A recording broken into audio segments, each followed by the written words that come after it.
খুলনা সহ 18 জেলায় ডিপো থেকে জ্বালানি তেল উত্তোলন বন্ধ রেখে কর্মবিরতি পালন করছেন ট্যাঙ্ক লরি শ্রমিকরা। তবে এর ফলে মোংলায় কোনো প্রভাব এখনো পড়েনি। মোংলার মেঘনা ডিলার নুরু অ্যান্ড সন্স থেকে যুক্ত হচ্ছেন প্রতিনিধি নিজামুদ্দিন। সেখান থেকে আমাদেরকে কি জানাবেন? আমরা তো যেটা গতকাল থেকেই শুনছিলাম যে জ্বালানি সংকটে পড়ার একটা সম্ভাবনা আছে। এখন আপনি যেখানে আছেন তারা আসলে কি বলছে?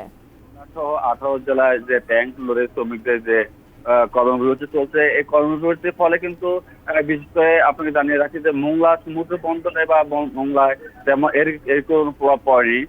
কারণ হচ্ছে এখানকার যে ডিলাররা রয়েছে, পদ্মা, মেঘনা, যমুনা যেসব ডিলার রয়েছে, তারা জানিয়েছেন যে বিশেষ করে মোংলায় বাংলাদেশ পেট্রোলিয়াম কর্পোরেশনের ডিপো রয়েছে। এই ডিপো থেকে তারা বিশেষ করে নদীপথে আপনার জ্বালানি তেল উত্তোলন করে মোংলা সহ মোংলা নিয়ে আসে এবং এবং তারা এই সরবরাহ অব্যাহত রেখেছে।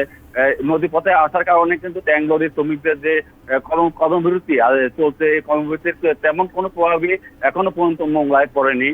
আপনাকে আরেকটা বিষয় জানিয়ে রাখি যে বাংলাদেশ পেট্রোলিয়াম কর্পোরেশন মোংলা পশ্চিম নদীর পাড়ে যে তাদের যে ডিপুতে করেছে, এই ডিপুতে বিশেষ করে মোংলা সমুদ্র বন্দরকে কেন্দ্র করে গড়ে তোলা হয়েছে, যাতে করে মোংলা বন্দরে যেসব বিদেশি জাহাজ আগমন করে, দেশি বিদেশি জাহাজ এবং লাইটার জাহাজগুলো, এই জাহাজগুলো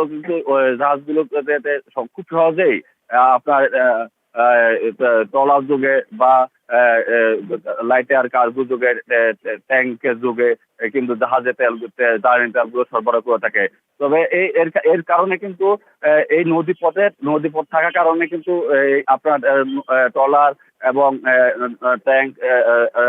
ট্যাঙ্কারের মাধ্যমে কিন্তু মোংলা সহ মোংলা বন্দরের যেসব সব জায়গায় কিন্তু জ্বালানি তেল সরবরাহ স্বাভাবিক রয়েছে।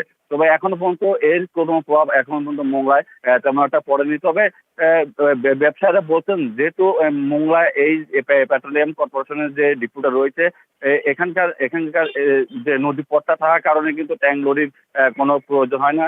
তারা নদীপথেই কিন্তু ব্যবহার করে থাকেন। সেজন্য কিন্তু মোংলা এই জ্বালানি তেলের তেমন একটা কোনো প্রভাব পড়েনি এবং সংকটও দেখা দেয়নি। পর্যাপ্ত পরিমাণে তাদের কাছে জ্বালানি তেল, ডিজেল, পেট্রোল, অকটেন, কেরোসিন রয়েছে।